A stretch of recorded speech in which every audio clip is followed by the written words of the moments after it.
টানা কয়েক ঘন্টার ভারী বৃষ্টিতে ভয়াবহ জলাবদ্ধতার বিপর্যস্ত হয়ে পড়েছে জামালপুর জেলা শহরের জনজীবন।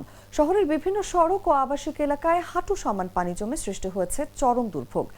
কাচারিপাড়া, গেটপাড়া, বিসিক শিল্পনগরী, সর্দারপাড়া, বানাকুড়া ও দয়াময়ী মোড় সহ বিভিন্ন এলাকায় ড্রেনের পানি উপচে রাস্তায় উঠে আসে। এতে যান চলাচল ব্যাহত হওয়ার পাশাপাশি দুর্ভোগে পড়েছেন সাধারণ মানুষ। বাসাবাড়ি, দোকানপাট ও শিক্ষা প্রতিষ্ঠানের সামনেও পানি জমে যায়। অনেক বাড়ির ভেতর পর্যন্ত পানি ঢুকে পড়েছে।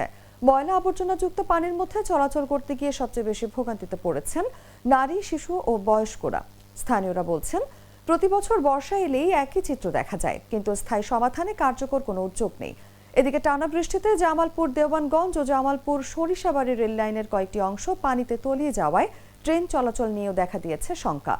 ঈদকে সামনে রেখে ঢাকা থেকে বাড়ি ফেরা যাত্রীরা নিরাপদ যাতায়াত নিয়ে উদ্বেগ প্রকাশ করেছেন। স্থানীয়দের অভিযোগ, দুর্বল ড্রেনেজ ব্যবস্থা, অপরিকল্পিত নগরায়ন এবং পানি নিষ্কাশনের সংকটের কারণেই সামান্য বৃষ্টিতেই শহর ডুবে যাচ্ছে। দ্রুত জলাবদ্ধতা নিরসনে স্থায়ী সমাধানের দাবি জানিয়েছেন ভুক্তভোগীরা। যদি একটা ঘন্টা বৃষ্টি হয় বা আধা ঘন্টার উপরে বৃষ্টি হয়, তাহলে আপনার বাসার ভিতরে যেরকম পানি জমে যায়, এটা আপনার সম্ভবত ড্রেন এটা পরিষ্কার করা হয় না, অনেক দিন থেকে পরিষ্কার করা হয় না। সামান্য একটা বৃষ্টিতে জামালপুর শহরে যে অবস্থা দেখলাম, তাতে মনে করেন ঘন্টাখানি বৃষ্টি হলে জামালপুর শহরে নৌকাতে ঘুরতে হবে আমাদের। যে অবস্থা, রাস্তাঘাটের যে অবস্থা, আপনার পানি নিষ্কাশনের কোনো ব্যবস্থা নাই। এত কষ্টে আছি আমাদের রাস্তাঘাট গুলাতে, নিচে জায়গাতে বৃষ্টি হলে পানি ভাবে উঠে।